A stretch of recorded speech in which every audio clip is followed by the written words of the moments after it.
Tentunya saudaraku, pekerjaan kita sebagai gereja Tuhan tidak selesai hanya KKR. Kita harus meneruskannya, saudara semua di sini harus meneruskannya. Karena perintah agung berkata, beritakanlah Injil, kemudian baptiskan mereka. Siapa yang percaya dan dibaptiskan itu diselamatkan. Lalu kemudian dikatakan, jadikan mereka semua murid, ajari mereka firman Tuhan, apa yang sudah diajarkan Tuhan kepada rasul-rasul, ya, supaya diajarkan kepada mereka. Itu sebabnya ada gereja. Kalau misalnya hanya untuk menginjil saja, KKR saja seperti semalam, maka tidak perlu ada gereja. Dulu dari GKI ini dimulai Pak Munti, sebelum GKI namanya Yayasan Pelayanan Kristen, ICAR.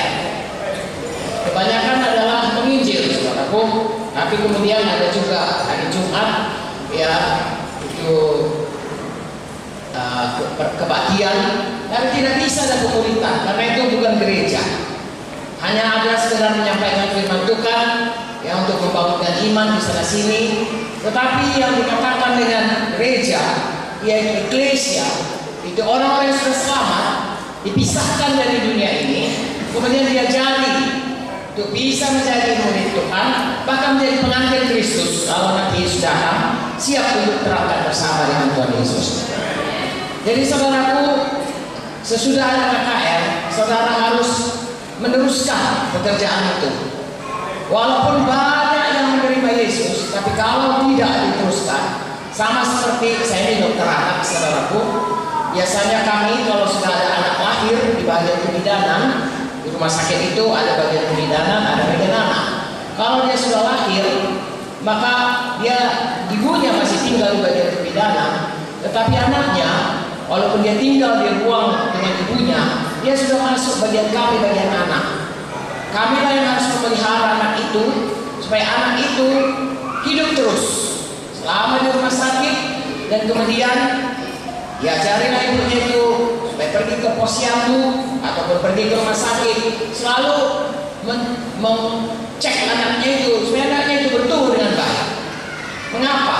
Karena bayi-bayi begitu lahir mereka rentan atau mudah mati. Ya, kematian bayi pada 24 jam pertama itu besar. Ada lagi namanya kematian bayi pada umur seminggu. Ada lagi kematian bayi pada umur sebulan. Ada lagi namanya kematian anak umur setahun. Makanya saudara bisa dengar ada balita bawah 3 tahun, ada balita bawah 5 tahun. Kadang mereka itu berbeda-beda. Dan orang tua, ya dengan nasihat dari dokternya, perawatnya, harus mengerti bagaimana merawat bayi ini dari mulai dia lahir sampai dia dewasa. Dan kami bagian anak merawat anak-anak atau orang-orang sakit dari mulai dia lahir, ya, kalau dalam kandungan itu masuk bagian kandungan, begitu dia lahir itu masuk bagian kami sampai umur 18 tahun.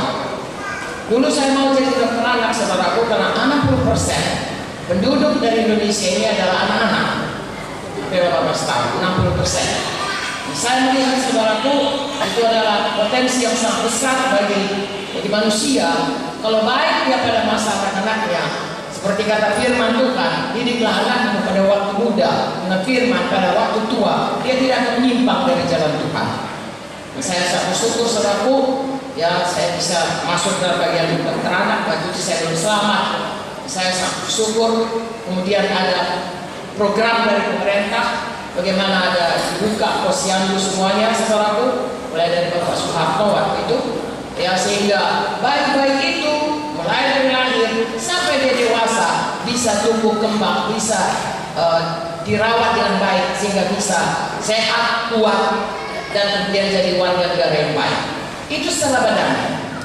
Tapi secara rohani juga, bayi-bayi tadi malam mereka lahir baru, yang baru lahir baru, itu seperti bayi. Siapa yang merawatnya? Kalau dalam ilmu kedokteran kami dari bagian ilmu kesehatan anak, tapi dalam rohani yang merawatnya gereja Tuhan. Itulah keluarga daripada orang yang baru lahir itu.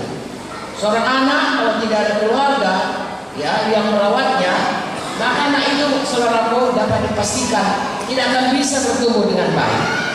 Pertama, kesehatannya. Kedua, mentalnya.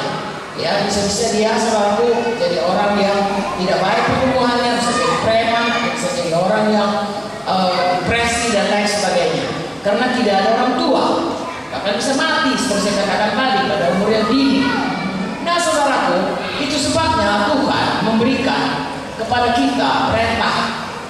Injili, sudah injili, muridkan, jadikan mereka murid, ajari mereka. Haleluya. Jadi kita hari ini ada di sini, kita sudah lama lahir baru tentunya, saudaraku, kita ada di sini, melayani saudara pelayan, hamba Tuhan dan lain sebagainya. Ya, sudah lama. Seharusnya kita itu seperti anak-anak setelah madani harus bertumbuh menjadi dewasa. Sekali saya pernah bertanya kepada anak-anak Tuhan, pelayan Tuhan di Medan, berapa lamakah menjadikan seorang itu dewasa?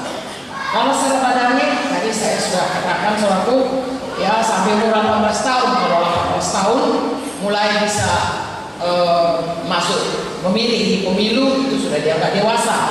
Ya, sudah bisa bawa mengemudi mobil saudaraku. Sebelum itu belum dilarang, belum bisa mengemudi. Saya tidak tahu sekarang 16 atau 18, tapi waktu zaman kami 18 tahun baru bisa mengemudi. Ya, 18 tahun baru bisa memilih. Itulah dianggap dewasa, sekitar 18 tahun. Sebelumnya saudaraku masih remaja dan lain sebagainya. Dalam Alkitab dikatakan seseorang itu menjadi dewasa apabila dia berubah menjadi seperti Yesus. Haleluya. Meninggalkan manusia lama, lalu dia hidup dalam manusia baru, di mana dia mengenal jalan Tuhan dengan baik. Inilah dia bedanya anak-anak dengan dewasa. Saya percaya saudaraku, kita yang hadir ini semua kita rindu jadi dewasa. Saudaraku, Tuhan Yesus itu akan menjemput kita pengantinnya. Tidak ada saudara yang di Sibolga ini memberkati ya pasangan di mana pengantinnya anak-anak. Semua pengantinnya harus dewasa. Kalau anak-anak saudara nikahkan tangkap polisi, saudara. Sekarang ini sudah undang ya.